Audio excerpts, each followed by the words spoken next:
Hi, I'm Hanna, and I'm a graphic designer in Santa Fe, New Mexico. My company, Invisible City Designs, also does work with branding and market strategies, and we do book design and logo design.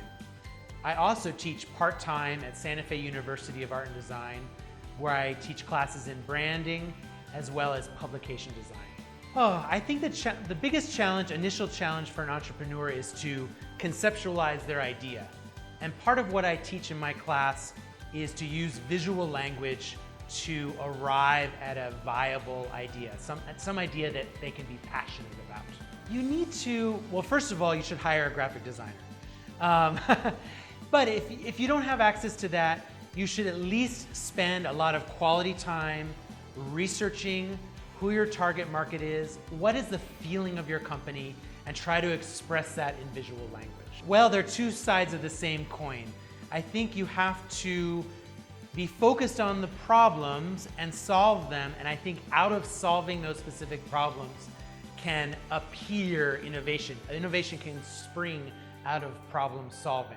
I think sometimes we focus too much on, I have to be innovative, and then we get stuck, and we don't have a way to move forward. But if we just focus on the problem in front of us, we naturally become more innovative, more creative people. Naming a company, naming a startup is one of the hardest things you can do. You have to kind of start with the idea that absolutely anything is possible. I think it's sort of a cliche, but you have to have a very vigorous process of brainstorming. You have to write down many, many ideas and not feel like any idea is stupid. Every idea is possible. Then, and I also think it's important to bring other people, involve other people. It might be a friend or it might be someone that's maybe your target audience. Let them get involved in the process. Buy them dinner, take them out and have them think and just talk about ideas. And then let yourself sleep on all those names and ideas, narrow it down, and then of course you have to do research. Is it usable? Is it fresh? Is it innovative?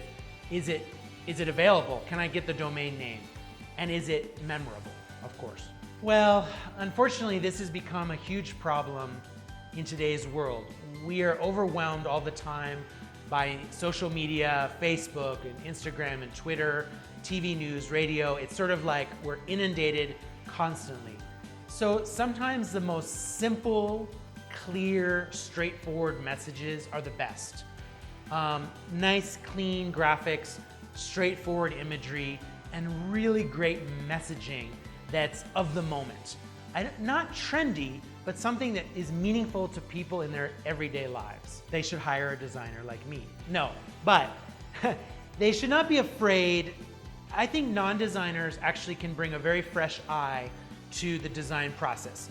Graphic designers tend to be very formal, they're thinking through a certain way, whereas someone who's not a designer, just taking a pencil to paper and scribbling out ideas, I think can get the ideas flowing, and that's what we were doing in our class here. And I think that can be sometimes even refreshing to give those scribbles to a real designer to help execute them, because that's the creative process. Anybody can be creative. You don't have to be trained as a graphic designer to be visual and creative and come up with interesting ideas. Well, one of the hardest things to do is logo design.